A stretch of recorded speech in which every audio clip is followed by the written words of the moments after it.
Hey, what's up, everybody? Welcome to the very first actual episode of Veteran. Before I introduce our guest today, if you have not watched the pilot episode, I highly recommend you go back and watch that. It's an 8 to 9 minute video. Just kind of explains what this podcast, this YouTube channel is about. All right, now that they're all gone, I'm going to go ahead and introduce today's guest. This right here is Taylor Johnson. He is the owner of CoolSupps, which is a supplement store located here in Carrollton. I've known Taylor going on 3 years now, and so I'm going to give the floor over to him really quick. He's going to talk about his military career. He's going to talk about his RAN. So really quick, for about 5 minutes, go ahead and just give us a good backstory about what you did in the military and Cool. like when did you get out? What year did you get out? The end of 18, Okay, so you were in from 11 to 18. okay, so start at 11 and go to 18. Okay. So 2011, was lied to by every other recruiter, or like every other recruiter. I signed as CBRN, Chemical, Biological, Radiological, Nuclear Defense Specialist. That's 6 to 8 months schoolhouse. So, did the boot camp, went in about 110, 115 pounds soaking wet. I was a little guy back then.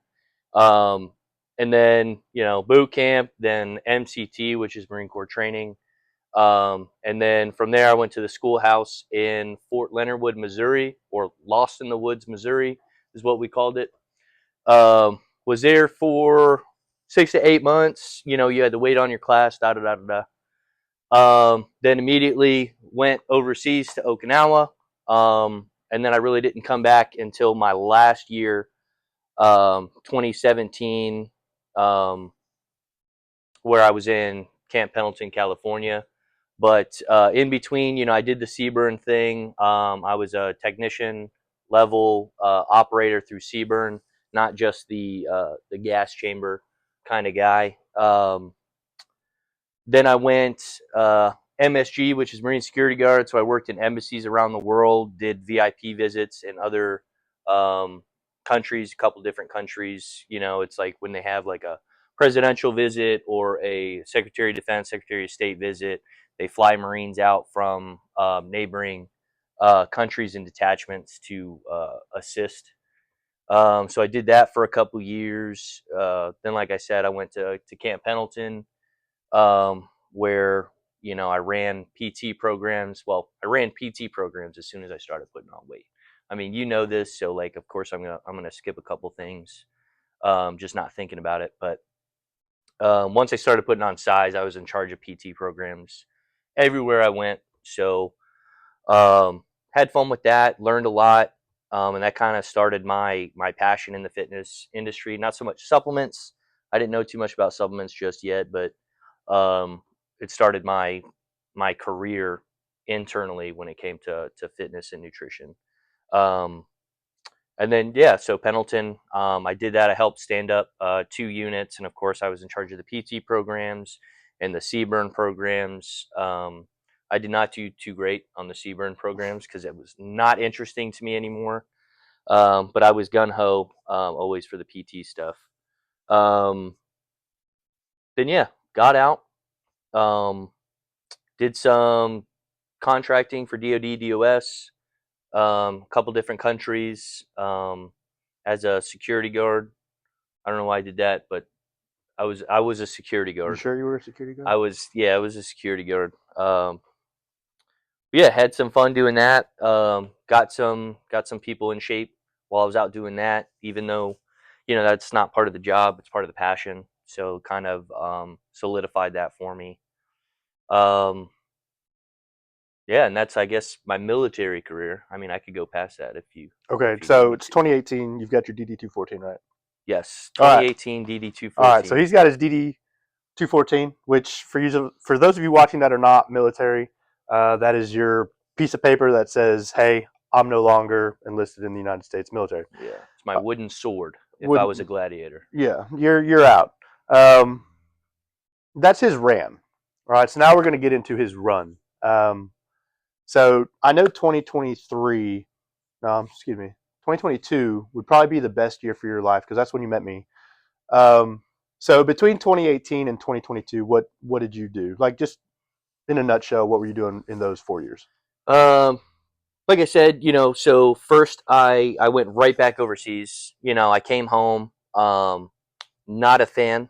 So I wanted to be on teams again. I was already lost in that short period of time from when I got home at the end of 2018 to shipping back overseas early 2019.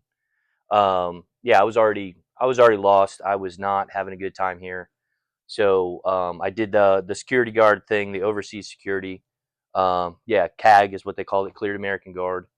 Um, and I took my top secret clearance and I ran with it. And then I was back on teams. I was back with a tight knit group.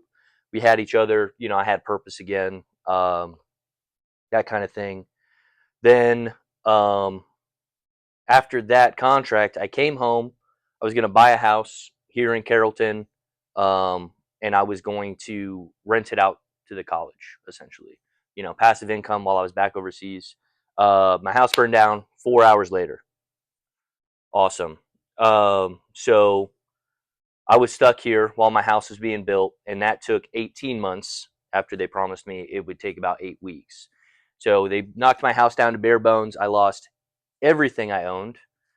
So everything I earned and was given as gifts and stuff like that while I was overseas, lost it all, to include everything else personal in my life except for my dogs. Um, so yeah, that's when I found out I was pretty resilient. At least that was like the beginning of it, right? And then I went to school to be a CPT, certified personal trainer, and I went to a certain school where they actually taught you the whole business of being a CPT, running your own facility, and in some cases they would help fund that. If they thought you were good enough, they were going to help you fund it and start that business with you. But of course, they would take a cut, which is kind of shitty because you just paid them a couple grand just to have the class. So that was kind of a red flag for me. Am I gonna have to bleep you out? I'm gonna have to bleep you out. Oh, my cousin? Yeah, you said a bad word. Oh, nice. You're welcome. Um, excuse me. So did that. Worked in a studio in Midtown Atlanta for these people.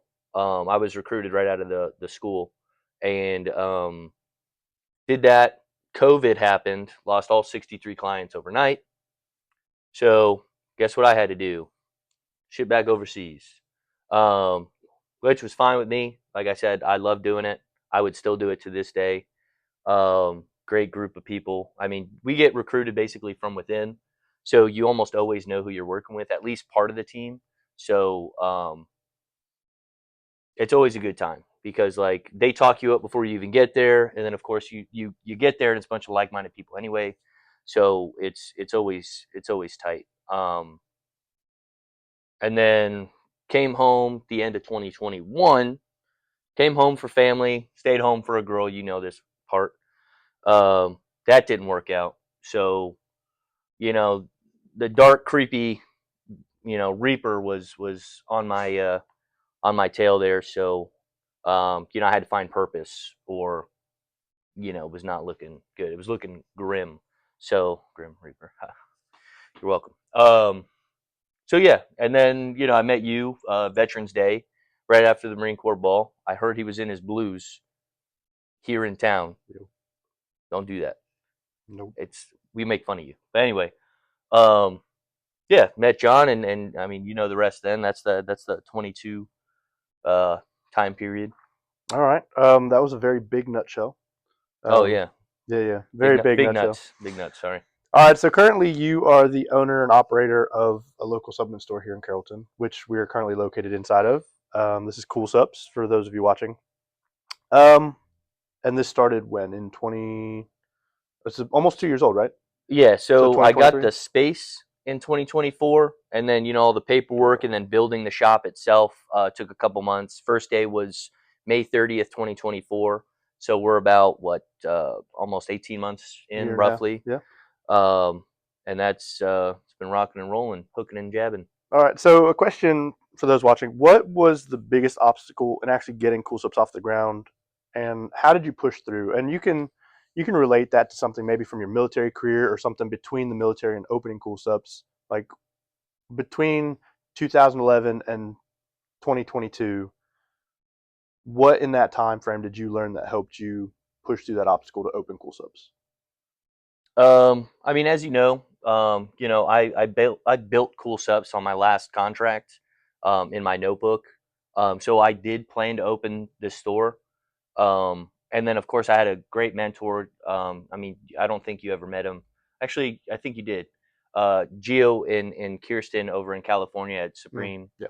Um, he helped me out. He always answered my questions. Um, but what made me open the store was, like I said, the Grim Reaper was on my tail. So it was either exit life or stop procrastinating. So I ended up not procrastinating. I jumped off the cliff metaphorically instead of physically. Well, we appreciate that. So you're saying your biggest obstacle probably was what, like depression, maybe? Depression for sure. Okay. 100%. For those of you watching, that was the kind of that obstacle that he was facing was depression, and metaphorically, he jumped off the cliff, opened the store, not physically. Don't go do that. Don't do that. All right. So follow up question to that. CoolSupps in the past year and a half, I've been, you know, very lucky to watch it grow, and it's still growing. Where do you see yourself? Like, what's the vision for CoolSupps? Physically as well as yourself in the next, 5 to 10 years. Another quick nutshell. Yeah, I'm so quick with the nuts. It's so expansion, right? So I want to expand. I want to open another location, but like right off a military base, just like my friends did in California. I'll be able to do more good quicker that way. Here being in a college town, the demographics great, but the finances aren't great for the population that I'm trying to serve. So opening another location in a more financially stable place will help me get funding. That way, I can help more people. That way, this location's great, but it's very slow due to the finances of the demographic, which is a college town. So they're not money savvy. So um, yeah, expansion to outside a military base, or at least uh, a healthier demographic financially. That way, I can create the funds to be able to help more people because I want to sponsor more athletes. I want to help other brands, especially locally, like MilFit and Veterun.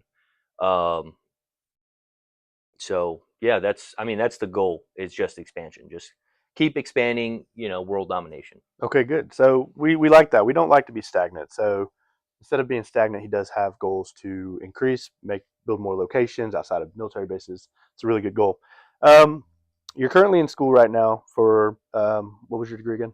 Health and community wellness. Health and community wellness. So Dietetics. this dude's basically one of the best nutritionists I know. Like, I know legally I probably can't say that, but he's a nutritionist. The man knows everything. So for the people watching, whether you're a beginner athlete or an advanced athlete, what would you say would be 2 to 3 supplements that every athlete should be taking, or not even just an athlete, but everybody in general? My top favorite is going to be creatine and a multivitamin. Those are my top two, and of course, those trying to build muscle, or just like try to fix their macronutrient goals, or try to reach them rather. A lot of people have problems reaching their protein goal. They think they're eating a lot. They think they're eating enough. They 80% of the time they're not. So I would say third place would be a protein supplement, whether it's collagen or whey isolate. Okay. I'm going to skip this question just due to time, but I feel like this one's probably the best one anyway. For those watching, what advice would you give someone who is transitioning from a tough path? So whether it's picking up that DD-214 as a military, now a veteran, not knowing what they want to do, which that happens to a lot of us. That like you get out, you have no idea what you want to do. Whether it's a military veteran, whether it's somebody that was just uh, in a tough path, like a non-veteran, like a civilian who's just transitioning to a new job, what advice would you give them that would help them build a new identity? Like, as somebody who has done this, what advice would you give them? Like right off the bat, like one word one sentence, one phrase. This is what would help.